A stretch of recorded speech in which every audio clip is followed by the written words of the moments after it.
Namiss niyo po ba kami? Nakakalungkot na pong isipin. Ito po ay pangalawang huling gabi na po namin sa pagstay sa inyo. Ngayon pa lamang po ay nagpapasalamat na ako sa inyong presensya. Alam ko po someday magkikita-kita po tayo sa langit na bayan na inihanda po sa atin ng Panginoon.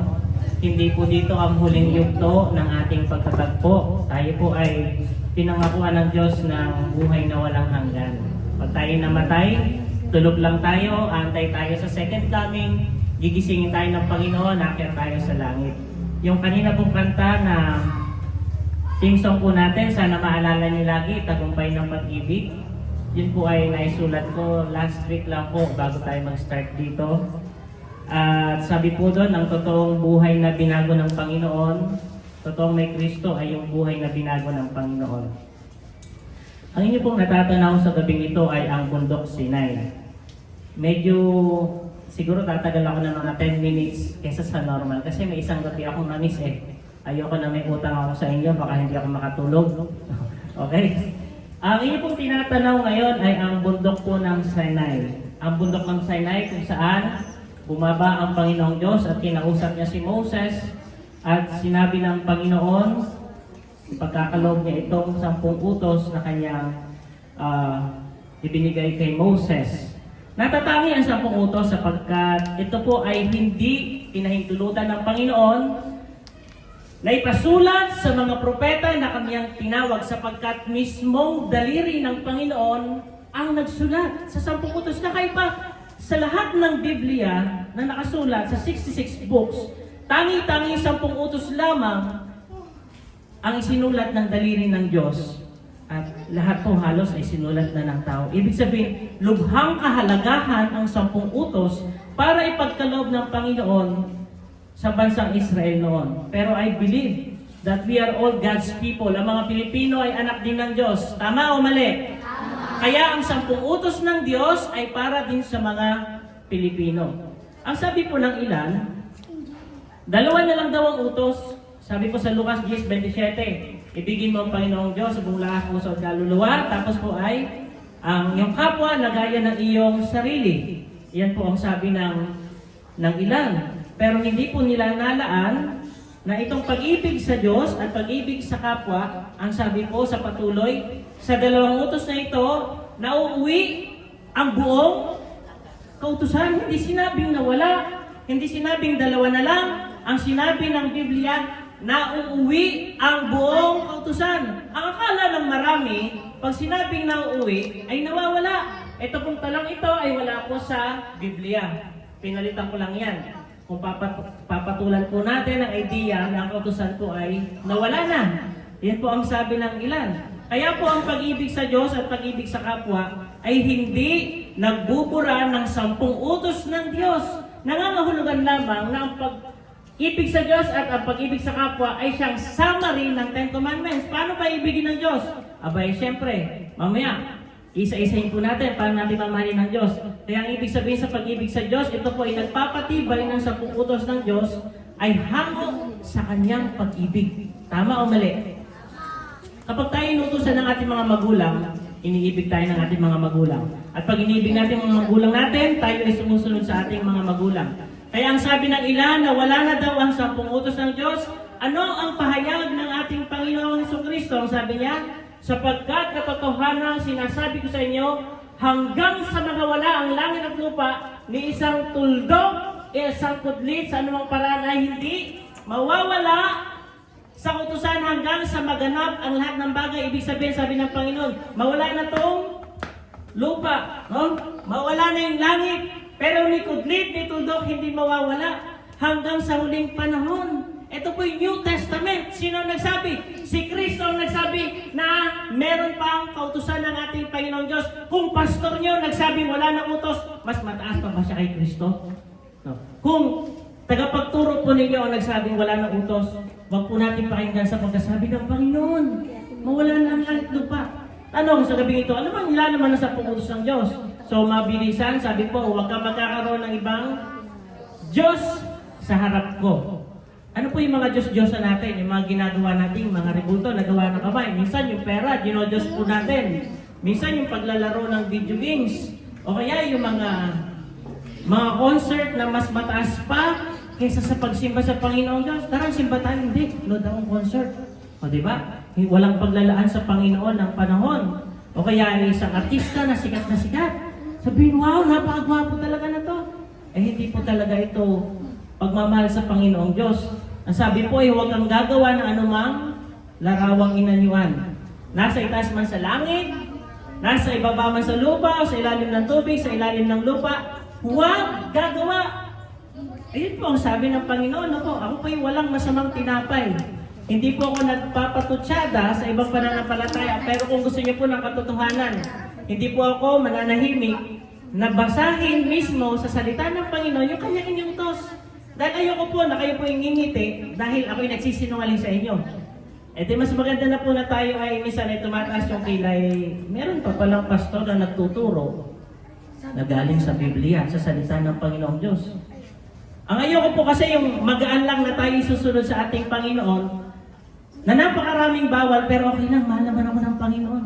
Hindi po ganun ang tinuturo ng banal na kasulatan. Ang sabi pa po ay, huwag mong yuyukuran sila o paglilingkuran man sila sapagkat ang Panginoon ng Diyos ay Diyos na mapanibughuin. Kaya sino man po ang nasa isip natin, alaala natin, baka po tayo nagkakasala sa Panginoon. Simula pa ng lalangin ng ating Panginoong Diyos, eto na ang issue. Eto na ang lalabanan ni Satanas at ng ating Panginoong Diyos. Sumamba ka sa ibang Diyos. Gumawa ka ng ibang Diyos. Ang Panginoong Diyos po ay mapanibughuin. I'm a jealous God, sabi niya. Huwag mong babanggitin ang ngalan ng Panginoong Diyos sa walang kabuluhan. Naku, ang bilang sasabihin natin, Jesus, Maria, Joseph. Naku, binanggit na yung pamilya. Ano yun? Jesus, Maria, tsaka Joseph. Naku, pag nakita ng pogi, naku, grabe ang pogi. Diyos ko po. No? O kaya nakakita ng maligno, Diyos ko po. Banggitin natin ang pangalan ng Diyos sa isang panalangin na taimtim, na meron pong pagninilay-nilay, hindi po yung basta lang tayo makabigkas ng salita ng Diyos. Kayo nga po kung ang pangalan niyo kumakalat sa barangay na pinag-uusapan, ang tawag doon, Marites, di ba? Magagalit ba kayo hindi? Susugurin niyo, anong sinasabi mo tungkol sa pangalan ko? Yung pangalan mo nga lang, ingatan mo, gaano pa kayo, yung pangalan ng makapangyarihan sa lahat, nababanggitin mo sa walang kabuluhan. Pag nagalit ka, nagmumura ka, sinasabi mo ang pangalan ng Panginoong Diyos. Pag natalo ka sa sugal, pag natalo ka sa suntukan, grabe po mga kaibigan, ito po isa sa mga tukso sa bibig ng mga Pilipino, ang pagmumura sa bibig ng mga tao. Sumunod po ay alalahanin mo ang araw ng Sabat ay kapitong araw upang ipangilin. Mamaya ay sa medyo huli po ay aking pitong babanggitin ng marami, kaya papasadahan ko lamang po ito. Sabi po alalahanin. Sa lahat ng utos, ito lamang yung may salitang alalahanin. Sapagkat pag-aalalahanin natin ang sinabi ng Panginoon ng araw ng Sabat, maaring nakikita ng Panginoon na sa darating na panahon ay kakalimutan ng sangkatauhan ang araw ng Sabat. At kung konti na lamang po talaga ang nakakaalala, mamaya babalikan ko ito. Kaya kung tayo maglalakad sa mga kanto, sa probinsya, kaya sa mga iglesia, sa simbahan, makikita natin, binago na yung utos, sabihin, mangiling ka ako yung linggo at pistang pangiling. Ito po ay walang nakalagay sa original na Biblia. Hindi ito kasama sa sinulat sa daliri ng Diyos doon sa tapyas ng bato. Wala po yan sa original. Oh. Sumunod po ay kalima, ay igalang mo yung mga matang iyong ina. Sabi po ay, ito yung utos na merong pangako na habang iyong buhay. Kaya siguro umikli yung ating mga buhay, ating mga anak. Oh. Kakasilang pa lang, lapastangan, tapos mamamatay dahil lapastangan sa mga magulang. Sumunod po ay huwag kang papatay. Ngayon, magbayad ka na lang. Magkano na ang riding in tandem? 5,000, tama? Oh. Ganun na lang ang buhay ngayon. Papatay, 5,000. Sumunod po ay, yan, ang pagkapuot sa kapwa ay isang uri na rin ng pagpatay. Maaaring hindi ka bumaril, pero puot na puot ka. Sisimba-simba ka pa, wala ka namang kwenta, di ba? O ano, napupuot tayo sa ating kapwa, pagpatay po yan. Dahil yung mga riding tandem, kumapatay, business lang, ha? Wala akong puot sa'yo, hindi nga kita kilala. Di ba? O. Sumunod po ay, huwag kang mangangalunya. Ito ang dahilan ng mga paghihiwalay ng mga mag-aasawa dahil sa pangangalunya. Utos po yan ng Panginoon. Sumunod po ay, huwag kang magnanakaw. Sumunod, huwag kang magbibintang sa iyong kapwa. Sumunod po ay, huwag mong iimbutin ang bahay ng iyong kapwa. asawa ng iyong kapwa, ang kanyang aliping babae o lalaki, ni anumang pag-aari ng iyong kapwa. Ang pag-iimbot ay pinanggagalingan din po ng puot. Kaya minsan ang ating pong kabilang bansa na nangaagaw ng ating teritoryo, pag-iimbot po yun, hindi naman kanila, kinakamya. No po, kaya tayo nagkakaroon ng pag-aaway. Ganyan din po sa ikapo, pag ito ay ibinigay sa Panginoon, ito po hindi sa atin, kahit po ginagastos natin, ito sa Panginoon pa rin, may sumpa. Ganyan din po ang offering, kung yan para sa Panginoon, huwag natin gagastusin. Magbigay tayo sa Panginoon. Sapagkat lahat ng yan ay galing sa Panginoon, ibinabalik lamang po natin sa ating mahal na Panginoon. Halimbawa po, ano ang halimbawa ng huwag mag-iimbot? Yung mga sugal. No? Bakit po? Meron ba sa inyo sumali sa sugal na, tara magsugal tayo, gusto ko kasing matalo? Sinong may sira ang ulo na magsusugal, gusto matalo? Wala, di ba? Ang gusto mo ay manalo. Ibig sabihin doon, nag-iimbot ka ng pera ng iyong kapwa na hindi pa napapasayo. Pinag-iimbutan mo na. Ito, kayo ho ay may mga isip. Hindi ko kayo bine-brainwash. Malalaman niyo po kung yung sinasabi ko ay tama o mali. Maaaring kayo ho ay nalululong sa sugal. Wala hong patutunguhang mabuti yan. Nakakasira po yan ng pamilya, ng tuition fee ng inyong anak, at ng inyong kalusugan. At mauubos po ang inyong kayamanan. Ibebenta niyo pa inyong mga ari-arian. At sa bandang huli, maghihiwalay kayo ng inyong pamilya. At susugod kay Kapitan sabihin, break na po kami kasi nalulod po yung asawa ko sa sugal. Pero wala pong himala sa kapangyarihan ng Diyos. Marami na po akong nakilalang lulong sa sugal na nagbago ang buhay. Hindi pa po huli ang panahon. Kung kayo may mga application na sugal, tanggalin nyo na po iyan. No? Maaaring hindi ka napunta sa casino, sa Pogo, pero kayo po ay nagsusugalan ho. O yung pag-iimbot ay hindi naman ikaw ito pero gusto mong maging gayon. Hindi ka naman babae pero gusto mong maging babae. Hindi ka lalaki gusto mong maging babae. Nag-iimbot ka. Ikaw ay? Mukhang may tinuturo kayo dito sa gilid-gilid. Hindi? Okay. Tabi-tabi po, bato-bato sa langit at tamaan, magbago. Okay? At ito po ay nakakasira ng ating community. Ito ay isa sa mga pinag-aawayan sa social media. Hindi po ako galit sa inyo, pero gusto ko sabihin sa inyo, hindi nyo kailangan ng transplant ng inyong gender, kundi transplant ng puso na galing sa Panginoon. Amen? Ito po yung totoo. Meron po akong na-meet na mga ganyan. Meron pa ng dodo, may sabi niya, Pastor, pwede pa ba ako magbago? Ganito na ako, meron na akong nagpapalit na ako. Sabi ko, walang imposible sa kapangyarihan ng Diyos. Sa Sabado, sumimba ka. Sumimba siya, nakabarong. Gupit na yung buhok niya, pero may bra pa rin. Tumutulo ang luha niya, Pastor, sabi niya. Nakakahiya. Paano ba magbago? Paano ba magsimula muli? Bukas o kayo mawawala. Paano ba magbago? Okay? So, pero bago ka magbago, kasi siyempre, kailangan, pag-aralan muna natin gabi-gabi yung paraan, ano yung babaguhin mo. Hindi yung magpapabinyag ka, tapos wala rin mangyari sa'yo. Walang kwenta yung pagtanggap sa Panginoon. No? Kaya sa matandang tipan, ang kautusan ng Diyos ay siyang pamantayan ng tama at mali. Paano malamang tama o nagkamali ka? Halimbawa po sa traffic light. Nagkamali ka ba?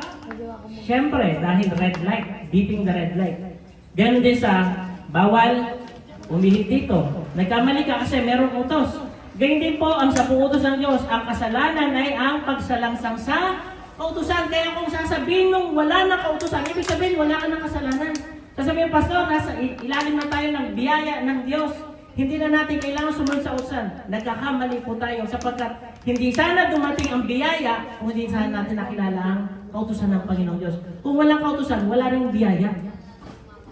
Kaya ingat po tayo sa mga bulaang propeta nagsasabing wala nang kautusan ng Diyos sapagkat kung kaya lamang tanggalin ng Panginoong Diyos ang kautusan, kung kaya lamang niya baguhin ni isang tuldok ni isang kudlit, sana'y hindi na namatay ang ating Panginoong Jesus. Ang dahilan ng kanyang kamatayan ay pagsuway natin sa kautusan. Kaya gusto ni Satanas tanggalin ang kautusan sa ating mga isip nang sa ganoon ang biyaya ay hindi natin makamit. Ang kamatayan ng ating Panginoong Jesus ay dahil sa ating mga pagsalangsang.